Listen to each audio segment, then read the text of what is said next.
छत्तीसगढ़ की राजधानी रायपुर अपराध का गढ़ बनते जा रहा है। यहाँ मौजूद तेलीबांधा तालाब अब असुरक्षित स्थानों में शुमार हो चुका है। बता दें कि आज फिर तेलीबांधा तालाब के सामने एक युवक की 3 लोगों ने चाकू मारकर हत्या कर दी। जानकारी के मुताबिक युवक का नाम ईश्वर राजवाड़े है, जो अंबिकापुर का निवासी था। वह सरगुजा कलेक्ट्रेट में ड्राइवर का काम करता था और रविवार को सरकारी अधिकारी को लेकर रायपुर आया था। वहीं आज सुबह उसने तेलीबांधा तालाब के पास गाड़ी लगाई, तभी 3 बदमाश मोबाइल लूटने लगे। इसी बीच विवाद हो गया, जहां बीच बचाव के कारण 3 अज्ञात लुटेरों ने उस युवक पर चाकू से ताबड़तोड़ हमला कर उसकी हत्या कर दी। गौरतलब है कि 1 हफ्ते पहले भी यहां युवती की चाकू मारकर हत्या की गई थी।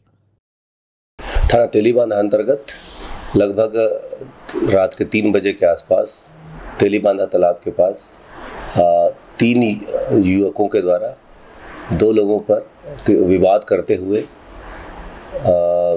मारपीट की गई और धारदार हथियार से एक ईश्वर रजवाड़े करके व्यक्ति, जो कि अंबिकापुर के रहने वाले हैं, उस पर वार किया, जिससे उनकी मृत्यु हो गई है। इसमें हत्या का मुकदमा दर्ज कर लिया गया है। जो 3 बाइक सवार हैं, उनकी पता तलाश की जा रही है। हमारी टीम लगी हुई है, टेक्निकल टीम, और सभी तथ्यों पर इसमें विवेचना की जा रही है और जल्दी से इसको कार्रवाई करके पकड़ लिया जाए। अभी पूछताछ की जा रही है।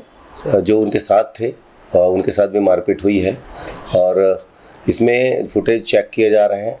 और ऐसा लग रहा है कि जब उधर से लड़के आए, वहाँ रुके और किसी बात को लेकर विवाद हुआ और कुछ देर तक वहाँ मारपीट चलती रही, और जिसमें से एक युवक ने धारदार हथियार निकालकर ईश्वर रजवाड़े पर वार किया है, जिससे उनकी मृत्यु हुई है। आज सुबह सूचना मिली कि तेलीबांधा के इलाके में एक व्यक्ति को कुछ लोगों ने धारदार हथियार से हमला किया है, जिसके कारण उसकी हालत गंभीर थी। उसको हॉस्पिटल में एडमिट कराया गया और इलाज के दौरान उस व्यक्ति की मृत्यु हो गई।